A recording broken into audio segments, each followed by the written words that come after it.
All right, it is dark and gloomy out, so it is the, just the perfect day to stay inside and make a topic dump video. And for those of you who don't know, that basically just means that there's a few different topics that I'm going to be talking about.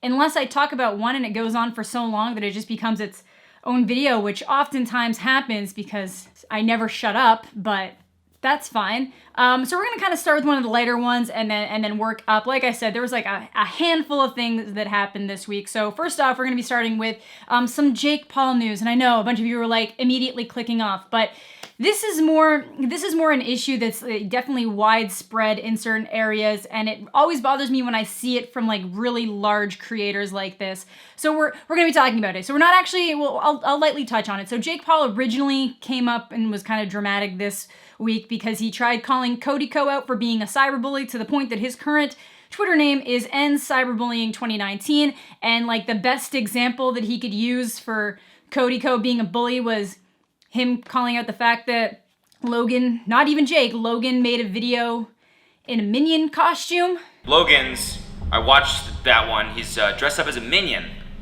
I don't know who the made that call. Who signed off on that? Who was like, yeah, dude, for your first single ever for the video, you should definitely dress up as the thing that everybody in America hates most.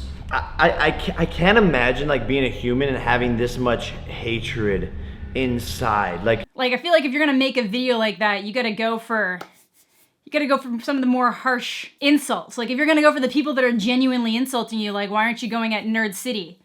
Oh, probably because if your fans actually watched a Nerd City video, they'd realize how horrible you are and all the terrible things you do to manipulate your incredibly young audiences. So, I'm no stranger to that. I've made a couple of videos on Jake Paul and his absolutely egregious behavior to his young viewers, but if you want like a really amazing video, I will 100% say don't watch mine. I'm gonna link Nerd City's video down below. I love it, and it's very good.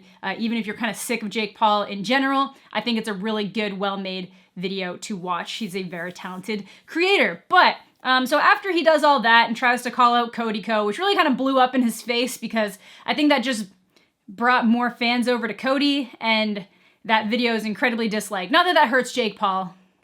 Not that that hurts him, but later in the week, and he has since deleted this, so I'm using a copied tweet. That's why this is in light mode. It's 2019, people. Let's protect your eyes. Protect your eyes. Use night mode. But yeah, it says, please read if you're an aspiring music producer / engineer. And then it goes on to say, if you are a young, aspiring music producer and engineer, please read, we are in need of a full-time, in-house producer / engineer who will mainly act as an engineer for us. This will be an internship position and will provide you with real-life experience, connections, exposure, and a whole lot of fun. We want a hardworking person who's proficient in recording on all softwares, Pro Tools, Logic, FL, Ableton, etc. Serious inquiries only, please. Email engineer@jakepaul.com with your Instagram, something about you, and your location. Doesn't matter. So not even like, it's weird just on that, his Instagram, he's kind of assuming that they would maybe have examples on their Instagram. He didn't really ask for like their portfolio or any kind of previous experience, but that doesn't matter. It doesn't matter that he didn't ask for their previous work experience, because anybody who has previous work experience, that much experience with that many different recording like softwares, should not be taking an unpaid internship at the Team 10 house. I almost called it the Clout House. That's a completely different group of things. This is disgusting, and it's disgusting for a lot of reasons. So like the whole like pay for artists and exposure is nothing new. There's like entire subreddits dedicated to it, like choosing beggars, and just people that are like, oh well, I'm gonna tell everybody about all this stuff you did for me, as if like you're so important that would actually help. Like there are people that you would benefit from having somebody say, hey, I'm using this product, it's amazing, and you would actually see a return on it. Usually the people that are too broke to actually pay you for your service are not the kind of person that's gonna be able to help you grow your brand by mentioning it. They're just being shitty people. But I know that Jake Paul has the money to pay somebody to do this, even if it's not like a full salary, even if they take into account that you'd be living at their house and take that out of the amount that they'd be paying you, because your living expenses would be covered. I'm not saying that that should 100% be the compensation. I'm just saying that they could at least make the argument to not pay you as much as they might pay a full-time engineer who's not living in-house, but you got to at least pay them something. Like, if you want people that are this proficient, like, yes, a lot of people are self-taught with all these things that they do, but a lot of these people are probably going to have degrees or at least have like student loan bills from other things they tried and like didn't pursue or continue. You know, people have food requirements, people have phone bills, people have all sorts of stuff, because we all know that this dude is swimming in cash. Like, this dude is not hard up for money. This man could 100% afford to pay somebody like a reasonable monthly wage for what they'd be doing, considering they'd be making music presumably either for their own stupid ass music videos or their regular videos just for like vlog music in between, and all those videos are going to get, you know, hundreds of thousands if not millions of views, and that's all revenue that they're going to be making, and you're not even getting like a little bit of it. Like, come on. Pay your artists, pay your musicians, pay your everythings, you know? Like, this is really shitty, specifically because we all know that he makes more than enough money to pay somebody for doing this for him. Now, it's interesting because apparently he's been dating Tana Mojo, and she had offered like the same kind of thing not long ago, so it's really not surprising that he would have gotten this idea, but he has since deleted it. I really hope to hell he deleted it because he realized that everybody was coming at him because it was the stupidest shit in the world to be putting out there. I commented on it. A bunch of other people commented on it. So I'm hoping that it was deleted because he realized it was stupid and not because he found someone dumb enough to take them up on the offer. Because sadly, there are a lot of people who would do this. There are a lot of people who would be like, yes, you know, I'm gonna live in this house. I'm gonna be able to make all of these videos and like piggyback off of it. And like, if that's something someone wants to do, that's cool, but it's shitty that he would ask because we know he can pay. But it's really not surprising that him and Tana Mojo would think that this would be a logical thing to do, considering Tana like scammed her entire fan base with that stupid ass Kenza Cosmetics BS that I don't think I ever ended up talking about, but that was a whole BS situation where she was trying to lie about selling like premium brushes through Kenza Cosmetic when it was really just like resold AliExpress brushes that weren't worth the $80 she was claiming that they were worth. And then they were doing that thing where they're like, oh my God, this palette is normally, not this palette, but these brushes are normally worth $80, but right now we're selling them for $10.99. Amazing. Limited time, 24 hours, except that limited 24 hours was it just never stopped, which is also illegal. You can't make somebody think that a sale is going to be limited and running for a limited amount of time so that they rush to buy it unless it's actually limited. You can't just keep resetting that clock to try to pressure people into buying things. And she was all up in that. I don't like her. I don't think she's a good person, but that's whatever. So that's kind of, that was the more minimal, the more chill news. I don't even think that's news, but let's get on to topic numero dos. And that actually also took longer than I thought. I just don't know how to shut up sometimes. But either way, we don't like Jake Paul. That's pretty normal, but it's really shitty that he even asked somebody to do this. So the next thing is, I guess we'll do a little bit on the beauty community. I guess that's where we're gonna go, because I think this situation's mostly died off, but I really don't agree with how it died off. So first off, the beauty community is terrifying. I did not realize how scary they were, but the whole friggin' situation with the Tati, the James, and the Jeffree is ridiculous. So just to give you guys the quick rundown, I had briefly mentioned this, but like I said, Tati releases this massive video calling out James Charles, basically calling him like a horrible friend, really focusing, and there are a lot of people trying to counter me on this, but I am maintaining that this largely was more to do with her being upset that he marketed a different brand of vitamins than her brand of vitamins. And if you can try to disagree with me on that if you want, but I'm sticking to it, and I think that what we've seen since then is really just kind of, you know, proving that home.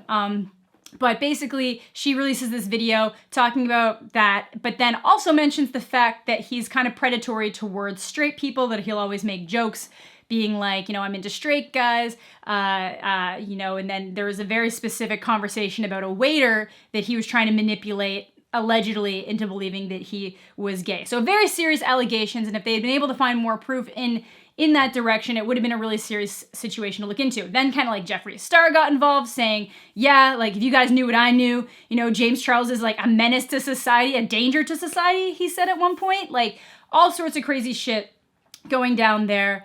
And but then, as we saw, James Charles actually came back with his own 40-minute video that actually I agree needed to be 40 minutes because he was systematically countering all the points that Tati made, then all the stuff that Jeffree said. And, you know, he was pretty upset in the video, and I don't blame him. He was being accused of being a sexual predator. And he countered a lot of it. The big evidence that he was predatory was involving this waiter, and that waiter ended up uploading a video not only saying, hey, I flat out told him that I was bi. Now I'm just saying I'm a little bi-curious, but now I'm going to say I'm straight. But at the time, he at least admitted that he, for one, was the one who messaged James first, and he was the one who told James that he was bi. And then he willingly went to James's hotel room, and then he was literally the one who said, we made out for about an hour. We ended up making out for around an hour. Oh my God, you tried to trick a straight man into thinking he's gay. It's fine if you weren't into it after the fact and you decided like, hey, you know, I don't want to pursue this.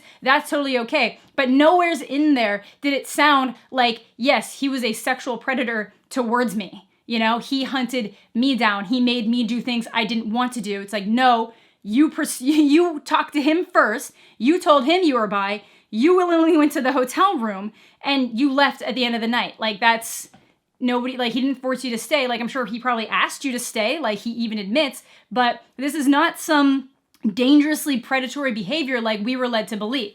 So after that video gets released, and honestly, James kind of goes at Jeffree saying that like everything he said is like disgusting. And if you want to watch it, you know, feel free to go look at James's channel. And then, but then for a bit, Jeffree maintained being like, if you guys knew the timestamps I had, then you guys just wouldn't even believe this. You know, you guys would be all in my side, and we're like, okay, release them. If you actually have something that counters what James has shown, and James has showed us stamps and texts and tweets and behind the scenes stuff and really countered most of what everybody had to say on both sides, let's see it. Let's see if you have something that can counter it, or at least prove that there's at least something valid to your side. And again, I'd like to point out that Jeffree Star has never been seen as an angel anywheres. Like, there's always been issues with Jeffree, and literally there's been stuff about Jeffree to the same kind of thing where he kind of like seems a little bit predatory towards straight people. So it's kind of hypocritical that that's what he would go at James for. So we're all waiting for these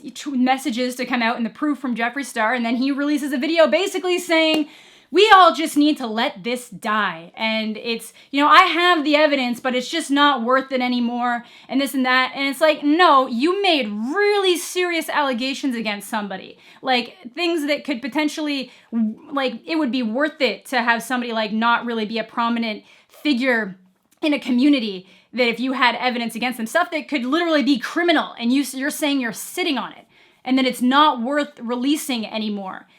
Yeah, I'm gonna call bullshit and say that you don't have anything, that you don't have any actual proof. And if you want to try to pull the like, oh, well, people told me that there was stuff that at least proved it, and they just turns out they didn't have it. Well, then maybe you shouldn't have been so convicting in your statements. You shouldn't have had such conviction in your statements saying that he had done all these things if you never had the proof to begin with. And if you do have the proof and you're sitting on it because you just want the drama to end, that is also shitty, because that means that like justice in the situation isn't being served. But I'm leaning towards the fact that you don't have anything and that you're actually just a bad person. On top of that, Tati's been claiming videos that include her original video. I think some of it might be automatic, but I have noticed that it only seems to be targeting videos that were portraying her in a negative light. All the claims have been released, but one of the videos wasn't just a like monetization claim, it was actually a takedown. And as far as I know, and you try to correct me if I'm wrong, but I tried to look into it, as far as I know, takedowns cannot be done automatically. It can't be done with a bot.